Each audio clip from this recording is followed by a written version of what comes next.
ازيكم عاملين ايه؟ انا اسمي مارينا ناجي ودي قناتي. لو اول مرة فيديو ليا يظهر قدامك اعملي سبسكرايب وفعلي زر الجرس عشان يوصلك اشعار بكل فيديو جديد ولايك للفيديو ده بليز. كلنا عارفين ان مربى الفراولة من الحاجات الجميلة اللي كبار وصغيرين بيحبوها، بس طبعا كل حاجة غلت وكل حاجة بقت الضعف، وبرطمان المربى الصغير بقى بمبلغ وقدره. مش هقولك البرطمان الكبير يعني، لا، البرطمان الصغير بقى بمبلغ وقدره. عشان كده أنا النهاردة عملت معاكم مربى الفراولة اللي لونها وشكلها وقوامها تحفة زي ما انتوا شايفين في الفيديو كده بالظبط، وكمان سهلة جدا. تعالوا بينا بقى نشوف هتتعمل ازاي. عشان نعمل مربى الفراولة هتجيبي فراولة أي وزن انت عايزاه، ده كيلو فراولة حمرا، والأفضل إن هي تكون حمرا. ننقيها كويس جدا، مش مفعصة، مش طرية، ومش كمان بيضة ولا فيها جزء أخضر. تكون كلها حمرا كده ولونها حلو بالشكل اللي انتوا شايفينه ده. هنغسلها كويس جدا من الرمل أو من أي حاجة فيها، ونشيل الجزء الأخضر أو العنق اللي بيبقى تحت ده، ونتأكد كويس جدا إن مفيش فيها رمل أو خلاص هي نضيفة تماما، ونبدأ بقى نشتغل بيها. لازم تكون حمرا زي ما انا قلت لكم، مفيش فيها اي جزء اصفر او ابيض. ونبدا ان احنا بقى خلاص نجيبها غسلناها كويس، نقطعها بالشكل اللي انتوا عايزينه. عايزين تقطعوها على نصين، على 4، عايزين تسيبوها زي ما هي براحتكم، بس الافضل ان هي تتقطع طبعا عشان كل المية اللي فيها تنزل. هنقطعها كلها بالشكل اللي انتوا شايفينه ده، وبعدين انا هرجع لكم تاني. هقطعها طبعا مع نفسي وهرجع لكم تاني. وهنا بعد ما قطعت الكمية بتاعتي كلها، طبعا عايزين تضاعفوا الكمية دي حاجة ترجع لكم. ده كيلو، عايزين تخلوه 2، عايزين تخلوه 3، براحتكم. اول حاجة طبعا احنا عارفين وبشوف فيديوهات كتيرة جدا انه بيقولوا انه كيلو الفراولة قدامه نص كيلو سكر، بس دي بتبقى مسكرة قوي. انا بقى بحبها سكرها مظبوط جدا، زي اغلب الناس اللي جربوا كذا وصفة ليا بيقولوا لي ان السكر في الوصفات بتاعتي مظبوط. انا بحب الحاجة سكرها مظبوط، بخلي على الكيلو 400 جرام سكر. المج ده 200 جرام، المج اللي انتوا شايفينه ده 200 جرام، بحط منه 2 عشان يبقى 400 جرام سكر على الكيلو بتاعي. طيب المج ده انا مليته 200 جرام على الميزان. طب لو انا ما عنديش ميزان هعمل ايه؟ هملاها كلها واسيب فيها نص سنتي الجزء الفاضي اللي انتوا شايفينه فوق ده، يعني كوبايه الا نص سنتي كده زي ما انتوا شايفين. بحط كوبايتين من دول مليانين الا نص سنتي زي ما انتوا شفتوا على الكيلو. بيبقى السكر بتاعها مظبوط بالملي، لا تزودوا ولا تنقصوا. السكر بيبقى مظبوط خالص خالص خالص، ومناسب لاي حد، مش مسكرة خالص ومش عادبة، هي مظبوطة بالملي. لو انتوا عايزين بقى، لو انت من الشخص اللي بيحب السكر الكتير، زودي كمان 100 جرام، يعني تخليها نص كيلو على الكيلو الفراولة. بس انا بحس انها بتبقى مسكرة قوي، هي كده مظبوطة قوي. هنبدأ نقلبها تقليبة كويسة السكر مع الفراولة، ولما نقلبها تقليبة كويسة هنغطيها بستريتش راب ونسيبها في التلاجة ليلة كاملة. او لو انت عاملاها الصبح تقدري تسويها بالليل، ولو انت عاملاها من بالليل تقدري تسويها الصبح. المهم ان تقعد وقت كافي في السكر في التلاجة عشان تنزل كل المية بتاعتها. انا كده خلاص قلبتها تقليبه حلوه زي ما قلت لكم. هغطيها بستريتش راب وهدخلها التلاجة لتاني يوم، وبعدين اول ما تنزل ميتها وتقعد كفايتها في المية بتاعتها هاجي اوريكم انا هعمل فيها ايه. وهنا بقى خلاص بعد ما الفراولة بتاعتي قعدت ليلة في التلاجة، هبدأ ان انا اشيل الستريتش راب، وزي ما انتوا شايفين كل المية اللي في الفراولة نزلت. المية الحمرا دي اللي لونها جميل كل المية بتاعتها نزلت، ودي هتعمل معايا احلى مربى ان شاء الله. هنبدأ بقى ان احنا نجيب الحلة بتاعتنا، سواء ستانلس، تيفال، ألمونيوم، اي حلة عندك حابة تعملي فيها مفيش اي مشكلة خالص. نوع الحلة ما هوش اساسي، يعني الحلة اللي عندك اشتغلي بيها. هبدأ اجيب الحلة بتاعتي وانزل فيها كل الفراولة زي ما انتوا شايفين كده بالظبط. هجيب بقى الحلة بتاعتي وانزل فيها بالفراولة زي ما انتوا شايفين كده، وهنلاقي كده في اخر البولة، ممكن تلاقي كده معاكي في اخر البولة شوية سكر ما دابوش في المية كويس. مفيش اي مشكلة خالص، مش هيأثروا في اي حاجة. نزليهم على الفراولة وبمجرد ما يتعرضوا للحرارة هيسيحوا ولا كأنهم اتكتلوا قبل كده، فمفيش مشكلة خالص. هنقلبهم كده تقليبة كويسة، وبعدين ناخدهم نحطهم على النار اللي في الوسط اللي في البوتاجاز، اعلى نار يعني، اقصد اكبر عين. بس هنوطي البوتاجاز على اهدى درجة حرارة. الفراولة من الحاجات اللي لازم تتسوى على اهدى درجة حرارة عشان ما تتلسعش منك او تشيط او حتى تفور. زي ما انتوا شايفين كده انا خلاص رفعتها على العين اللي في النص الكبيرة، ووطيت عليها خالص خالص خالص، وهفضل اقلب فيها كده لحد ما تغلي. اول ما تغلي هرجع لكم تاني. هنا بقى خلاص الفراولة بدأت تغلي زي ما انتوا شايفين، ومع الغليان بدأ يتكون الريم اللي لونه أبيض ده شوية، أو الريم اللي لون فاتح كده شوية عن لون الفراولة. طيب لو احنا ما شلناش الريم ده والريم فضل موجود هيعمل حاجة؟ طبعا هيغير من لون الفراولة ومش هيديها لون حلو خالص. تاني حاجة مش هتقعد معاكي مدة طويلة في التخزين، ومش بيحافظ على ان الفراولة تقعد معاكي أطول مدة يعني. فلازم نشيله طول ما احنا من أول ما احنا بدأنا نحط الفراولة على النار لحد ما هنشيلها، هنفضل نقلب ونشيل الريم. في الأول بيبقى كتير، وبعدين كده في نص السوا بيبدأ يقل، وفي الآخر خالص مش هنلاقي ريم خالص لما تبقى مربة فراولة. طبعا الريم اتكون بشكل كويس زي ما انتوا شايفين، هنبدأ ان احنا نشيله كله.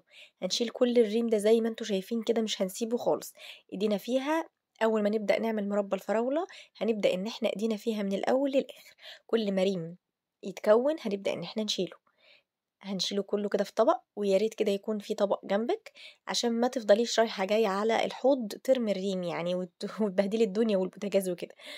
فهنجيب كده الطبق جنبنا ونفضل ان احنا نشيل في الريم، رايحين جايين نقلب ونشيل في الريم على نار هادية.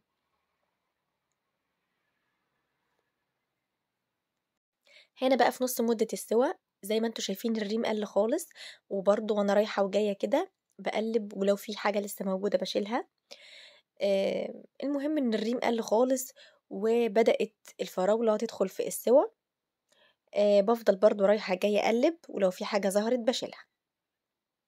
في نص السوا كده هبدأ ان انا احط نص معلقة صغيرة فانيليا باودر. لو انتي بتحبي الفانيليا حطي، ما بتحبيش ما تحطيش. في ناس بتحب قرنفل بتحط، وفي ناس كمان بتحب القرفة تحط عيدان قرفة اللي هي الخشب دي. مفيش اي مشكلة خالص، بس انا بحب الفانيليا فحطيت نص معلقة صغيرة فانيليا. برضو هفضل اقلب واشيل الريم زي ما انتوا شايفين. انا مهتمية جدا بالموضوع ده زي ما انتوا شايفين في الفيديو، انا مش بقولكوا كلام وخلاص يعني، لا، لان فعلا الموضوع بيفرق في اللون وفي القوام وفي كل حاجة. هقلب كده برضو تقليبة وهرجع لكم تاني. هنا بقى خلاص بعد 35 دقيقة بالظبط أو نص ساعة من سوى المربى بتاعتي، يعني زي ما انتوا شايفين القوام اغمق شوية، او اللون اتعزز كده شوية وبدأت تتقل وتاخد قوام احلى، والريم قل خالص. لو في حاجة مثلا ريم تاني بشيله، وببدأ ان انا احط المادة الحافظة اللي هتحفظ لي المربى الفراولة بتاعتي من السنة للسنة. هي ايه؟ بحط نص معلقة صغيرة من ملح الليمون. وإذا مش متوفر عندك ملح الليمون هتجيبي ليمونة كبيرة، خدي العصير بتاعها من غير البذر وحطيها وقلبي كويس جدا، مفيش أي مشكلة خالص.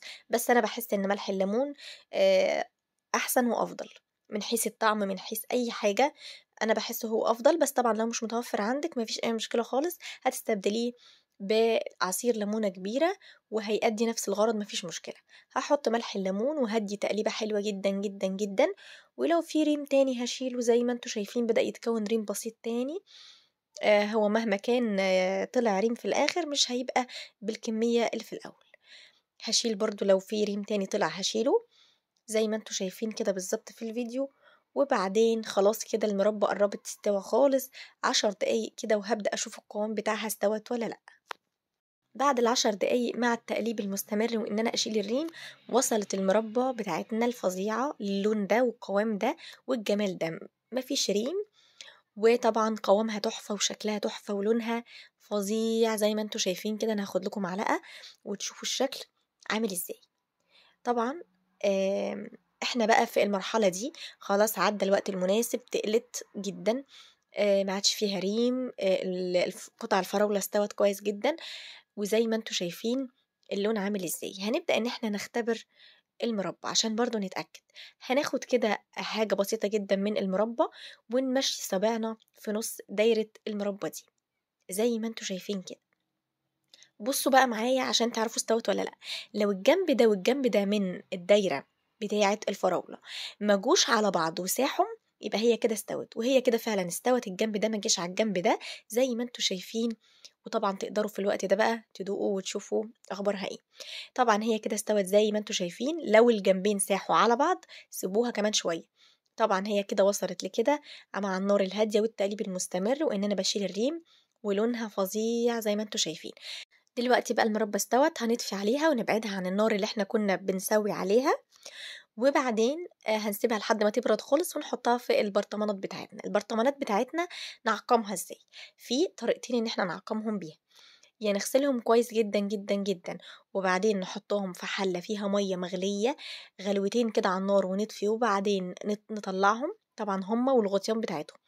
يا إما تاني طريقة إن احنا نولع الفرن على درجة حرارة عالية 10 دقايق وبعدين نطفيه، وبعدين ندخل البرطمانات نحطها على الوش بتاعها هي والغطيان بتاعتها 10 دقايق تتعقم، وبعدين نطلعها نحط فيها المربى بتاعتنا.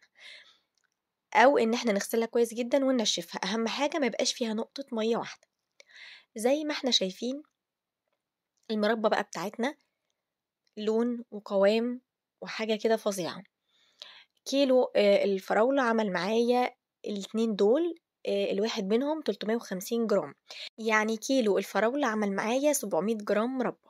ده طبعا منتهى التوفير، وحاجة كده بقى يعني انتي ضامنة نظافتها في البيت عاملة ازاي وقد ايه هي تحفة. طبعا انا يعني بحاول كده اوريلكوا القوام عامل ازاي، حاجة كده فظيعة. اهم حاجة لازم تتأكدوا منها ان البرطمانات بتاعتكم ما يبقاش فيها نقطة واحدة مية، لان ده ممكن تبوظ لكم معاكم الفراولة وما تخليهاش تقعد معاكم مدة اطول. زي ما انتوا شايفين اللون واللمعان، ويعني بصوا قوام تحفة، واستحالة تشتروا مربى بالحلاوة وبالنظافة وبالجمال ده، استحالة. انا واثقة من اللي انا بقوله لكم. طبعا هي كمية حلوة جدا ان الكيلو يعمل معاكم اتنين. اهم حاجة زي ما انا قلت لكم نار هادية، البرطمانات ما يبقاش فيها مية خالص. وطبعا بقى لو انتوا كده عايزين تعملوا جزء بيوري او كريمي، تاخدوا كده جزء وتضربوه بالهاند بلندر او في الخلاط او في الكبة وتعملوه كريمي وتستخدموه بقى في اي حاجة انتوا تحبوها، ما فيش اي مشكلة خالص. انا كده قلت لكم كل حاجة. لو عجبكم الفيديو اعملوا لي لايك للفيديو ده، اوعوا تنسوا اللايك، لان اللايك ده بيخلي الفيديو يظهر لاكبر قدر ممكن من الناس ويستفادوا من الوصفة. اما لو انتي اول مرة تشوفي فيديو ليا فاعملي سبسكرايب او اشتراك وفعلي زر الجرس عشان يوصلك اشعار بكل فيديو جديد انا بنزله. بحبكم قوي، استنوني في فيديو جديد، ومستنية تعليقاتكم الحلوة اللي بتفرحني. بحبكم جدا.